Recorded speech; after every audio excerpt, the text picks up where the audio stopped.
mga kachismis, ay comment nyo naman kung saan umabot ang video na ito, saang lugar o bansa. Dahil ang kwentong ito ay para sa lahat ng nagmamahal at patuloy na nagmamasid sa buhay ng isang dating napakaingay sa showbiz.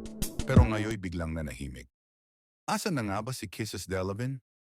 Isang tanong na paulit-ulit na binabanggit ng fans, lalo na ng mga taong nasubaybayan ang kanyang journey mula sa pagiging simpleng dalaga hanggang sa pagiging isa sa pinakasikat na personalidad ng kanyang henerasyon. Naalala niyo pa ba noong unang beses siyang nasilayan ng publiko? Isang mahinhin, inosente, at eleganteng babae na tila kakaiba sa normal na hulmahan ng isang artista. Hindi siya palaban, hindi siya maingay, pero doon siya minahal ng masa. Sa loob ng bahay ni Kuya, unti-unti niyang nakuha ang puso ng sambayanan.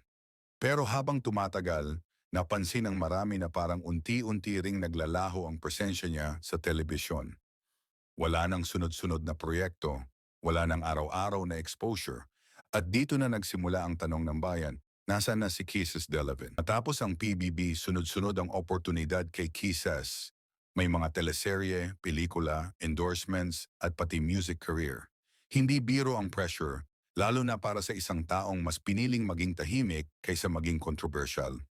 Habang ang iba ay sumasabay sa agos ng kasikatan, si Kisses ay tila laging may sariling direksyon. Marami ang nagsasabing hindi raw siya pang traditional showbiz at marahil iyon mismo ang dahilan kung bakit siya naiiba. Sa kabila ng kasikatan, ramdam ng fans na parang may hinahanap pa siya. Hindi sapat ang palakpakan, hindi sapat ang camera, at unti-unting napansin ng lahat na mas pinipili niyang umatras kaysa ipilit ang sarili sa mundong hindi niya lubos na kinagisnan. Hanggang sa dumating ang panahon na mas madalang na ang kanyang appearances, mas bihira ang interviews, at mas tahimik ang kanyang social media. Bigla na lang siyang nawala, pero para sa mga tunay na fans, alam nilang minsan ang paglayo ay paraan para hanapin ang sarili. Marami ang nagulat nang pumasok si Kisses sa mundo ng pageantry. Isang matapang na desisyon para sa isang taong kilala sa pagiging mahinhin at reserved. Sa Miss Universe Philippines, muling napatunayan ni Kisses na hindi siya basta-basta sumusuko. Hindi man siya nagwagi ng corona, mas mahalaga ang ipinakita niyang determinasyon, disiplina, at tapang. Para sa fans, sapat na iyon para ipagmalaki siya. Ngunit matapos ang pageant journey, mas lalong naging tahimik ang kanyang galaw. Walang malalaking announcement, walang ingay. Dito na naman bumalik ang tanong. Bumalik ba siya sa pribadong buhay? Tinalikuran na ba niya ang showbiz? Ang sagot, hindi pagtalikod, kundi pagpili. Pagpiling unahin ang sarili, ang pangarap, at ang katahimikang matagal niyang hinahanap.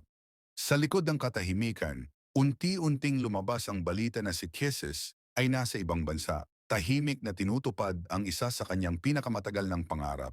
Ang sayaw, ang sining, ang disiplina.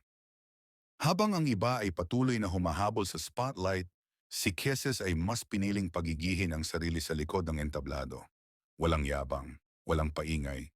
Isang simpleng buhay na puno ng pagsasanay, sakripisyo at tahimik na tagumpay. Para sa fans, halo-halo ang emosyon. May lungkot dahil namimiss siya. May saya dahil alam nilang masaya siya. At may respeto dahil hindi lahat ay kayang piliin ang katahimikan sa gitna ng kasikatan. Hanggang ngayon, hindi pa rin nawawala ang tanong. Babalik pa ba si Kisses Delavan sa showbiz?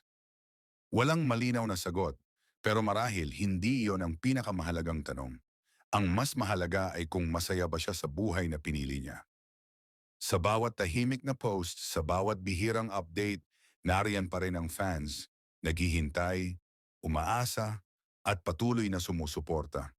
Dahil ang tunay na pagmamahal ay hindi lang para sa panahong sikat ka, kundi lalo na kapag pinili mong maging totoo sa sarili mo. Asa na ba si Kisses Delavan?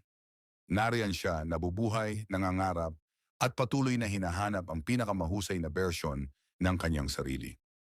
At ikaw, kachismis, sa tingin mo babalik pa ba siya sa harap ng kamera o tuluyan na ba niyang pinili ang tahimik na buhay? I-comment mo na yan at huwag kalimutang mag-subscribe para sa mas marami pang kwento.